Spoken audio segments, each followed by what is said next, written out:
யாக்கோபிட்ட பேசுறார். ஈசா கிட்ட இந்த தேசத்தை நான் உனக்கு தருவேன்னு சொன்னார். ஆபிரகாமிட்ட நீ இங்கேருந்து புறப்பட்டு இந்த தேசத்துக்கு கானான் தேசத்துக்கு போன்னு சொன்னார். இப்போ என்ன நடக்குதுன்னு சொன்னால், இந்த வாக்கு தத்தங்களை ஈசாக்கு பெற்றுக்கொண்டார். இந்த வாக்கு தத்தத்தை அவர்கள் சோந்தரிப்பதற்கு, அவர்கள் தேவனுடைய கட்டளைக்கு, நியமனங்களுக்கு, கர்த்தர் நடத்தின பாதைகளுக்கு, எல்லா சூழ்நிலைக்கும் அவர்கள் தங்களை ஒப்பு கொடுத்து அவர்கள் ஆண்டவர் சொன்ன வார்த்தையின்படியே அவர்கள் நடந்தார்கள். ஹல்லேலூயா, ஹல்லேலூயா.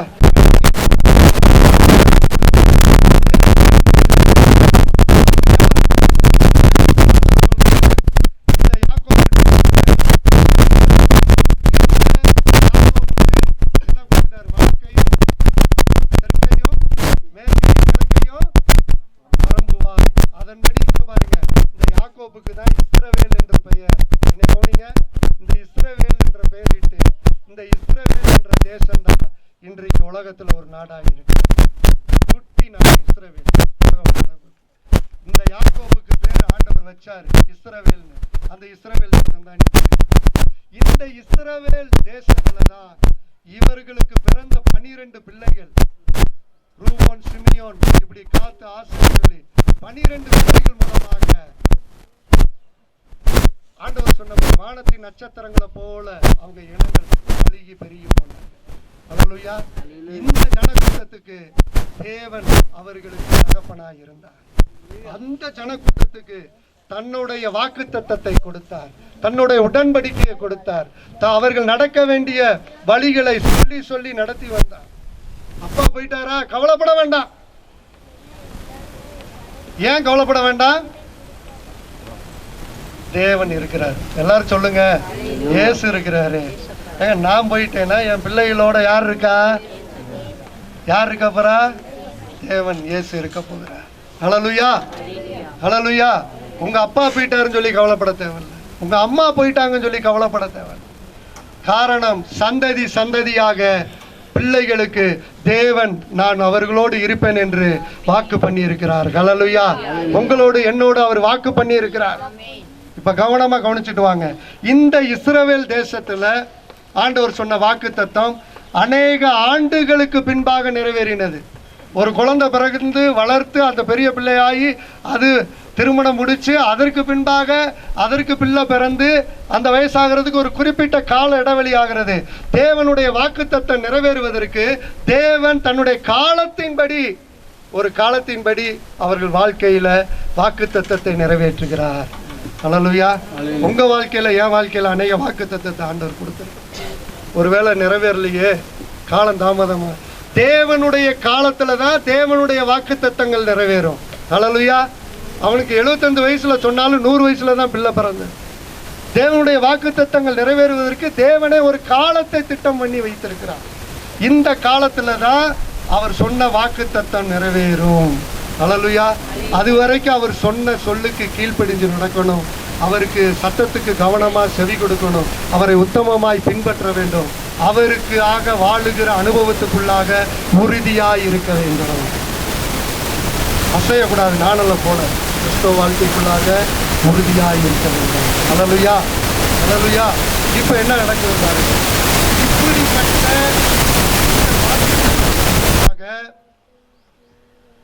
ஒரு காரியம் நடக்குது. எங்க ஒரு மனுஷன் மூலமா பூமியில் உள்ள வம்சங்கள்லாம் ஆசீர்வதிக்கப்பட முடியுமா? என்ன கவனிங்க. ஒரு மனுஷன் இருக்கானா அவன் குடும்பம் ஆசீர்வதிக்கப்படும். அவனோடு இருக்கிற ரிலேட்டிவ்ஸ், அவனோடு இருக்கிற நண்பர்கள் வட்டாரம், அவன் ஒரு நல்ல நிலையில் இருந்தால் அவர்களுக்கு உதவி செய்கிறவனாக, அவர்களுக்கு கஷ்டம் வரும்போது உதவி செய்கிறவனாக அவன் உதவி செய்யக்கூடியவனாக இருப்பான். மனிதன் மூலமாக ஒரு குறிப்பிட்ட ஒரு தொடர்புக்குள்ளதான் ஆசீர்வாதத்தை கொண்டு போக முடியும். ஆனால் ஆண்டவர் சொன்னார், உன் சந்ததிக்குள்ள பூமியில் உள்ள சகல ஜாதிகளும் ஆசீர்வதிக்கப்படும் என்று சொன்னார். இந்த சந்ததி எதுன்னு சொல்லி தான் இப்ப பார்க்க போறோம். வாசிப்போம். கலாத்தியர் 3:16 வாசிங்க. கலாத்தியர் 3:16. ஆபிரகாமுக்கும் அவனுடைய சந்ததிக்கும் வாக்கு தத்தங்கள் பண்ணப்பட்டன. இங்க பாருங்க, நம்ம ஏற்கனவே பார்த்தோம் ஆபிரகாமுக்கும் அவன் சந்ததி ஈசாக்கு யாக்கோபுக்கெல்லாம் வாக்கு தத்தம் பண்ணப்பட்டன. சந்ததிகளுக்கு என்று அநேகரை குறித்து சொல்லாமல், சந்ததினா ப்ளூரல், சந்ததிகள் அப்படின்னா சந்ததினா ஒருத்தனை தான் குறிக்கும். இந்த சந்ததி யார் அப்படின்னு பார்க்கும்போது வேதம் சொல்லுகிறது,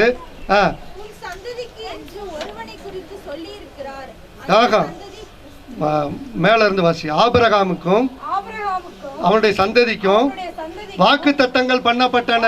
இப்ப நான் சொன்னேன் வாக்கு தத்தங்கள் எல்லா பிள்ளைக்கு சொன்னாரு, தகப்பனுக்கு, மகனுக்கு, பேர பையனுக்கு சொன்னாரு. அப்புறம் அந்த வம்சத்துல வந்து எல்லாருக்கும் சொன்னாரு. ஒரு குறிப்பிட்ட காலங்கள் ஆயிருச்சு.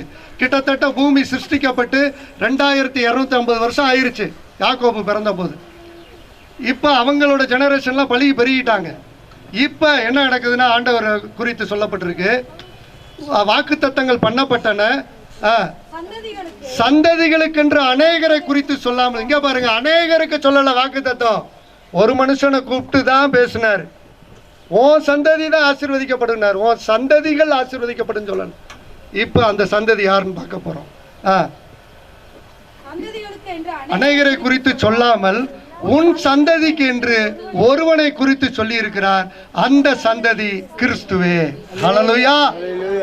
இப்பதான் மேட்டருக்கு வர்றோம். இப்படி சொல்லி வந்தா தான் உங்களுக்கு புரியும்.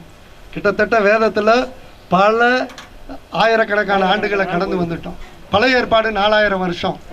இப்ப இயேசு கிறிஸ்து பிறந்து இன்னைக்கு நம்ம என்ன பண்றோம், 2020ஆவது ஆண்டுக்குள்ள போறோம். இயேசு கிறிஸ்து பிறந்து இதற்கு முன்பாக 4000 ஆண்டுல சந்ததி மூலமாக பூமியில வம்சம் ஆசீர்வதிக்கப்படும் சொன்னது கிட்டத்தட்ட 4000 ஆண்டுகள் நிறைவேறினதுக்கு பின்பாக தான் இந்த வாக்கு தத்தம் கிறிஸ்துவை, அதே ஆபிரகாமுடைய சந்ததியில 4000 ஆண்டுகளுக்கு பின்பாக அந்த இஸ்ரவேலருடைய ஜனங்கள் தான் இப்போது யூதர்கள் என்று அழைக்கப்படுகிறார்.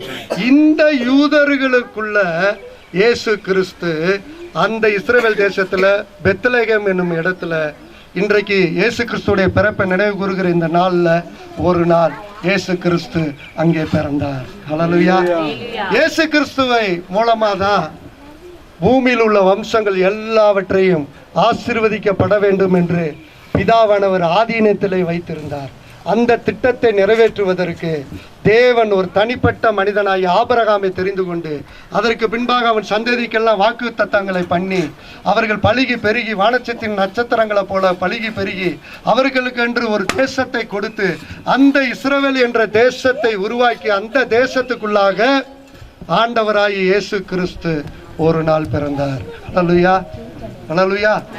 ஒரு மனுஷனை கொண்டு பூமி முழுவதும் ஆசீர்வதிக்கப்பட முடியாது. அவன் குறிப்பிட்ட தொடர்புகளுக்கு தான் அவன் ஆசீர்வாதமா இருப்பான். ஆனால் இங்க இயேசு கிறிஸ்துவை கொண்டு உலகத்தில் உள்ள எல்லா இனத்தாருக்கும் எல்லா மனு குலத்துக்கும் ஆசீர்வாதத்தை கொடுக்கும்படி ஆண்டவர் ஒரு வாக்கு தத்தம் பண்ணினார். அந்த வாக்கு தத்தம் ஆபிரகாமுக்கு சொன்னார். அந்த வாக்கு தத்தம் இயேசு கிறிஸ்து எப்போது பூமியில பிறந்தாரோ அப்பொழுது நிறைவேறியது. ஹல்லேலூயா. நம்மளாம் ஆண்டவர் இன்னைக்கு சொன்ன உடனே நாளைக்கு நல்லா ஆயிரணும். ஏன்னா நம்ம காலம் கொடுக்க மாட்டோம். நமக்கு உடனே எல்லாம் வந்துடணும். அற்புதம் அடையாளம்லாம் உடனே நடக்கணும். எல்லாத்தையும் அவர்கிட்ட கேட்டுறது, உலகத்தில் இருக்கிற அத்தனையும் கேட்டுறது. ஆனால் ஆண்டவர் சொல்ற ஒரு வார்த்தைக்கூட கீழ்ப்படுகிறது இல்லை. இந்த உலகம் முழுவதும் நமக்கு என்ன பிரயோஜனம்? மனுஷன் உலகம் முழுவதும் ஆதாயப்படுத்தினாலும் தன் ஜீவனை நஷ்டப்படுத்தினால் அவனுக்கு என்ன லாபம்? மனுஷன் இறப்பதற்கு எத்தனை அடி தான் தோன்றாங்க, அவ்வளவுதான். வேதம் சொல்லுகிறது வாக்குத்தத்த நிறைவேற நிபந்தனை கொடுக்கிறார் ஆண்டவர். சொல்லுக்கு கீழ்ப்படியணும், கட்டளை பிரமாணங்களை கை கொள்ளணும். ஒரு காலம் ஆகும். உங்களை என்னையும் தேவன் இப்படிப்பட்ட ஆபிரகாமுக்கு கொடுத்த வாக்கு தத்தங்களை நீங்கள் நானும் ஆவிக்குரிய பிரகாரமாய் பெற்றுக்கொண்டு இந்த பூமியில வாழ்ந்து கொண்டு இருக்கிறோம். இந்த வாக்கு தத்தம் நமக்கும் எப்படி சொந்தமாகுது என்று சொல்லி வசனத்தின் அடிப்படையில் பார்க்க போறோம். வாசிப்போம். கலாத்தியர்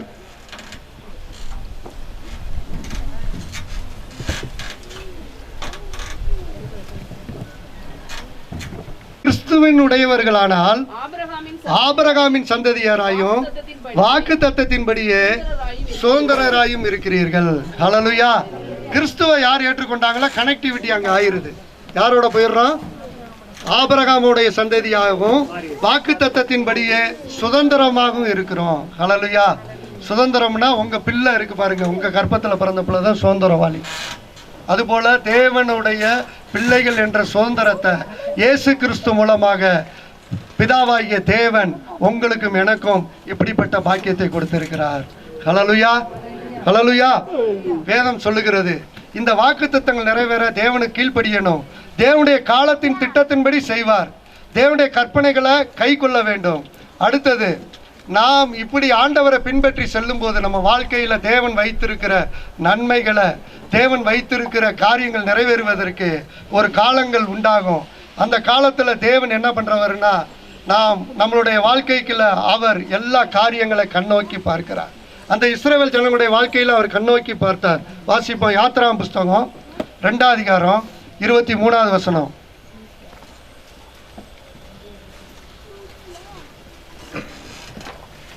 எகிப்தின் ராஜா மரித்தான். இஸ்ரவேல் புத்திரர் அடிமைத்தனத்தினால் தவித்து முறையிட்டுக் கொண்டிருந்தார்கள். அவர்கள் அடிமைத்தனத்திலிருந்து முறையிடும் சத்தம் தேவ சந்நிதியில் எட்டினது. ஹல்லேலூயா. சில காலங்கள் பிடித்தது இஸ்ரவேல் ஜனங்கள் வாழ்க்கையில் நிறைவேற வாக்குத்தத்தம். அவர்கள் அடிமைத்தனத்துல எகிப்துல இருந்தாங்க. அவர்களை தான் அங்கிருந்து மீட்டு இந்த இஸ்ரேல் தேசத்துக்கு கொண்டு வரார், கானானுக்கு. இந்த தேசத்துக்கு கொண்டு வருவதற்கு முன்பாக எகிப்தில் அவர்கள் அடிமைத்தனத்தில் இருந்தாங்க. ஆனால் வேதம் சொல்லுகிறது, அவர்கள் அடிமைத்தனத்தில் இருந்து முறையிடும் சத்தம் தேவ சந்நிதியில் எட்டினது. ஹல்லேலூயா. எங்க எட்டினது?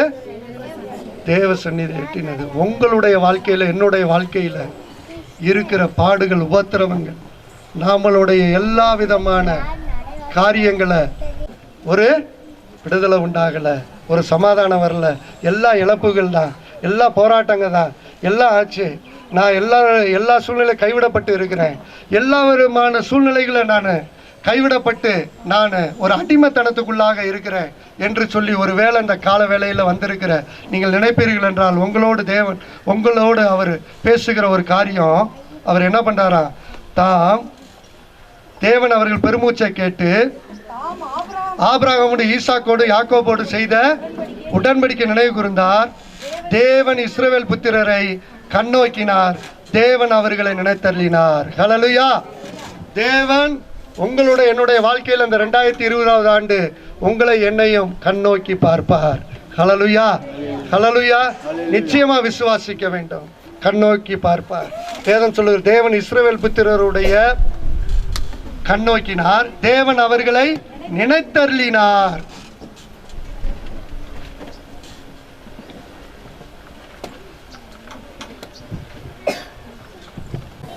ஆனால் அவங்க மேல கோபப்பட்டு அவங்களை அழிக்காம ஆண்டவர் பார்க்கிறோம். கிட்டத்தட்ட ராஜாக்கள் காலம் எத்தனையோ வருஷம் ஆயிடுச்சு. அப்போது அவர்கள் அழிக்க சித்தமாக இராமலும், அவர்களை இன்னும் தம்முடைய முகத்தை விட்டு தள்ளாமலும் அவர்கள் மேல் மனதுருகி அவர்களை நினைத்தருளினார். ஹல்லேலூயா. ஏனென்றால் வாக்கு தத்தத்தை நிறைவேற்றுவன் சொன்னால் ஆண்டவர் நிச்சயமாய் நிறைவேற்றி முடிப்பார் அவர் காலத்துல. ஹல்லேலூயா.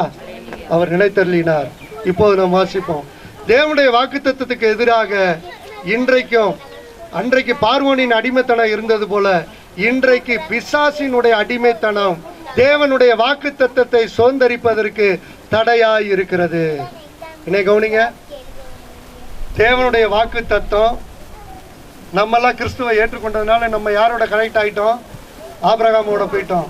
நாம் ஆபிரகாமுடைய சந்ததியராய் தேவனுடைய சுதந்திரராய் இருக்கிறோம்.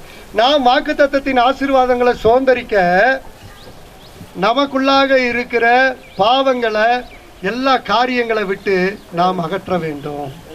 ஹல்லேலூயா. புரியுதா உங்களுக்கு? வாக்குத்தத்தம் யாரோட தான் பண்றாரு? பரிசுத்தவான்களோட, நீதிமான்களோட, அவருடைய சத்தத்துக்கு கீழ்ப்படுகிறவங்களோட அவர் பண்ணுகிறார். அதற்கு ஒரு காலத்தை வைத்திருக்கிறார். அந்த காலம் நிறைவேறும்போது அவர்களுக்கு என்ன தேவையோ அதை கொடுத்து, அவர்கள் வாழ்க்கையில என்ன தேவையோ அந்த பூமியில வாழ அதை அவர்களுக்கு கொடுத்து அதை நிறைவேற்றுகிறார். எல்லாருக்கும் எல்லாம் கொடுத்துறது இல்லை. ஒவ்வொருவருக்கும் என்ன காரியமோ அந்த காரியத்தை அவர்களுக்கு செயல்படுத்த அவர் அந்த வாக்கு தத்தங்களை அவர் வாழ்க்கையில் நிறைவேற்றுகிறவராக இருக்கிறார். ஹல்லேலூயா. இப்ப இந்த உலகத்துல நமக்கு எதிராளி சத்துரு பிசாசு இருக்கிறான். இவன் என்ன பண்றான்னா பாவத்துக்குள்ளாக தள்ளுகிறான். தேவனுடைய வாக்கு தத்தங்களை சுதந்திரிப்பதற்கு தடையா இருப்பது பாவம். பாவத்துக்குள்ளாக நாம் செல்லும் பொழுது தேவனுடைய வாக்கு தத்தத்தை சுதந்திரிப்பதற்கு ஒரு நீண்ட காலம் ஆகும். பாவத்தில் இருந்து நாம் இயேசு கிறிஸ்துவனிடத்துல நாம் ஒவ்வொருவரும் மனம் திரும்ப வேண்டும். அல்லேலூயா, அல்லேலூயா. மனம் திரும்பி, ஆண்டவரே என் பாவத்தை கழுவுங்க, என் அக்கிரமத்தை போக்குங்க, உங்களுடைய வாக்கு தத்தம் என் வாழ்க்கையில் நிறைவேறட்டும் சொல்லி நாம் உண்மையாய் ஒப்பு கொடுக்க வேண்டும். அல்லேலூயா. இந்த பாவம் என்ற அடிமைத்தனத்தில் இருந்து இயேசு கிறிஸ்து முழு மனுக்குலத்தையும் விடுவிப்பதற்காக அவர் சிலுவையில் தன்னுடைய சரீரத்தை அடிக்க ஒப்பு கொடுத்து அவர் 3ஆம் நாள் அவர் உயிரோடு எழுந்தார். அல்லேலூயா, அல்லேலூயா. அவரை சொந்த இரட்சகராய் ஏற்றுக்கொண்டது நிமித்தம் தேவனுடைய வாக்கு தத்தங்கள் எல்லாம், ஆபிரகாமுக்கு பண்ணப்பட்ட வாக்கு தத்தங்கள் எல்லாம் உங்களுக்கும் எனக்கும் உரியதாய் இருக்கிறது. இந்த வாக்கு தத்தங்கள் நிறைவேற ஒரு காலமாகும். இப்போ என்ன பண்றோம்னா 2வது பகுதியை வாசிங்க. நீ டக்குன்னு முடிஞ்சிரும், வேகமா முடிச்சிருவேன், கவனமா கேளுங்க. வாசிங்க 2வது பகுதி. கர்த்தராகிய இயேசு கிறிஸ்து சொல்லுகிறார், இன்றைக்கு இயேசு கிறிஸ்து உங்கள்கிட்ட என்கிட்ட பேசுகிறார். நீ என்ன நோக்கி என் பிதாவே என்று அழைப்பாய். ஹல்லேலூயா. உங்களோட என்னோட வாக்குத்தத்தம் பண்றார், நீ முதல்ல என்ன பிதான்னு சொல்லி அழைப்பாய். வாசிப்போம். எரேமியா 3:19. 3:19 வாசிங்க. எரேமியாவின் புஸ்தகம் 3:19.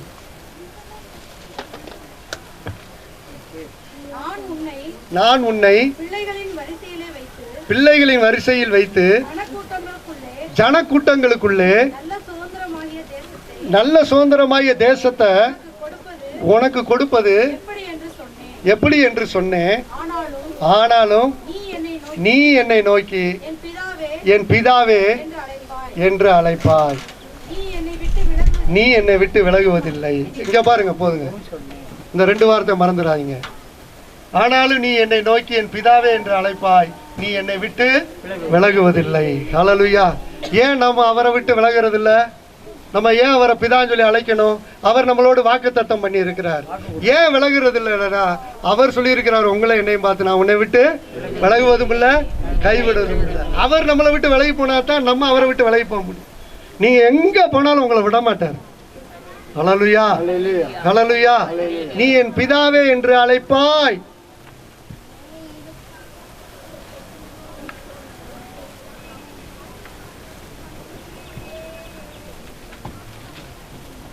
ரோமர் 8:15 வாசிங்க.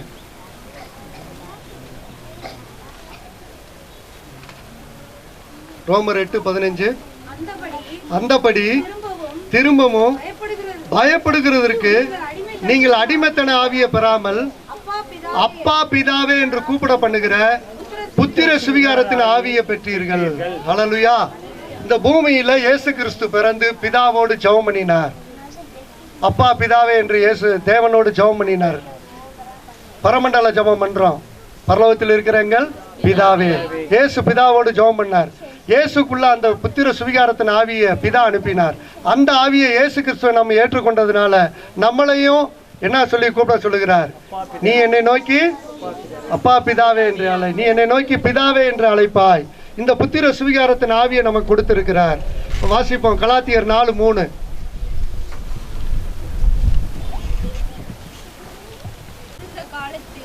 இவ்வுலகத்தின் வழிபாடுகளுக்கு அடிமைப்பட்டவர்களாய் இருந்தோம். நாம் புத்திர சுவிகாரத்தை அடையும்படி நியாயப்பிரமாணத்திற்கு கீழ்ப்பட்டவர்களை மீட்டுக் கொள்ளத்தக்கதாக காலம் நிறைவேறின போது ஸ்திரீனிடத்தில் பிறந்தவர். ஸ்திரீ யாரு? கன்னி மரியாள் இடத்தில் பிறந்தவரும் நியாய பிரமாணத்துக்கு கீழானவருமாகிய தம்முடைய குமாரனை தேவன் அனுப்பினார். ஹல்லேலூயா. இன்றைக்கு இயேசு கிறிஸ்து பிறந்த நாள். நியாய பிரமாணத்துக்கு கீழானவராகிய தம்முடைய குமாரனை என்ன பண்ணாரா? காலம் நிறைவேறின பொழுதுதான் அனுப்பினார். இயேசுவை ஆதாம் பாவம் செய்த போதே உடனே அவனுடைய பிள்ளைகளிலே ஆண்டவர் பிறக்க வச்சிருக்கலாம் இயேசுவை. ஆனால் இயேசு பிறப்பதற்கு இந்த பூமியில 4000 ஆண்டுகளை தேவன் காலங்களை கொடுத்தார். ஹல்லேலூயா. ஆபிரகாமோடு, ஈசாக்கோடு, யாக்கோபோடு உடன்படிக்கை செய்த அந்த வாக்குத்தத்தம் நிறைவேற்றுவதற்கு உன் சந்ததிக்குள் பூமியில் உள்ள சகல ஜாதிகள் ஆசீர்வதிக்கப்படும் என்ற அந்த வாக்குத்தத்தம் நிறைவேறுவதற்கு 4000 ஆண்டுகள் ஆனது. அதன் மூலமாக தான் இயேசு வந்தபோது இன்றைக்கு அவர் மூலமாக உங்களை என்னையும் ஆசீர்வதிப்பதற்கு தேவன் வாக்குத்தத்தம் பண்ணி இருக்கிறார். ஹல்லேலூயா. 4000 வருஷமாய் காத்துக்கொண்டு இயேசுவை பூமியில பிறக்க செய்த பிதா எவ்வளவு பெரிய திட்டத்தோடு இந்த பூமியில படைத்து தேவன் ஒரு மனிதர்களை தெரிந்து கொண்டு வாக்குத்தத்தம் பண்ணி நடத்தின ஆண்டவர் உங்களை என்னையும் ஆசீர்வதிப்பது நிச்சயமாய் இருக்கிறது. ஹல்லேலூயா. உங்க வாழ்க்கையில என் வாழ்க்கையில நிச்சயமாய் ஏற்ற காலத்துல தேவன் நம்மளை உயர்த்துவார். ஹல்லேலூயா. சொன்ன ஆசீர்வாதங்கள் நிச்சயமாய் வந்து பலிக்கும். ஏன்னா சொல்லுகிறவர் மனுஷன் அல்ல, தேவனாய் இருக்கிறார். இயேசு கிறிஸ்துவின் மூலமாக நாம் சுவிகார புத்திரராய் மாற்றப்பட்டோம். காலம் நிறைவேறின போது தேவன் பிதாவாகிய தேவன் குமாரனை அனுப்பினார். இப்ப வாசிங்க 6. மேலும் நீங்கள் புத்திரராய் இருக்கிறீர்கள் படினால் அப்பா பிதாவே என்று கூப்பிடத்தக்கதாக தேவன் குமாரனுடைய ஆவியை உங்கள் இருதயங்களில் அனுப்பினார். ஹல்லேலூயா. இப்ப நம்ம இயேசு கிறிஸ்து சொந்த ரட்சகராய் ஏற்றுக்கொண்டு வந்துட்டோம். இப்ப அப்பா பிதாவே என்று கூப்பிட பண்ணுகிற ஆவியை இயேசு கிறிஸ்து மூலமாக நம்முடைய இருதயத்தில் அனுப்பி இருக்கிறார். இன்றைக்கு நம்ம எப்படி வந்துட்டோம்? இந்த உலகத்துல திரள் கூட்டம் இருக்கிறது. இயேசு கிறிஸ்துவை ஏற்றுக்கொள்கிற கூட்டம் சிறிய கூட்டமாயிருக்கு. ஆனால் இந்த சிறிய கூட்டம் இன்றைக்கு இருப்பது போலதான் அன்றைக்கும் பழைய ஏற்பாட்டு காலத்திலும் இஸ்ரவேல் ஜனங்கள் சிறிய கூட்டமாய் இருந்தார்கள், சொற்ப ஜனமாய் இருந்தார்கள். ஒரு தேசத்தை விட்டு மறு தேசத்துக்கு செல்லுகிறவர்களாய் இருந்தார்கள், ஒரு இனத்தை விட்டு மறு இனத்துக்கு செல்லுகிறவராய் இருந்தார்கள். ஆனால் அவர்களோடு தேவன் கூட இருந்து தன்னுடைய வாக்குத்தத்தத்தை நிறைவேற்றின அதே ஆண்டவர் இன்றைக்கு உங்களோடு என்னோடு கூட சிறிய கூட்டமாய் நாம் இருந்தாலும், நாம் தனித்து அவர்களிடத்திலிருந்து பிரிக்கப்பட்டவராய் இருந்தாலும், நம் தகப்பன் வீட்டை விட்டு நம்முடைய இனத்தை விட்டு நம்மளுடைய எல்லா சுய தேசத்தை விட்டு நாம் தேவனிடத்துல வந்திருந்தாலும் உங்களுடைய என்னுடைய வாழ்க்கையில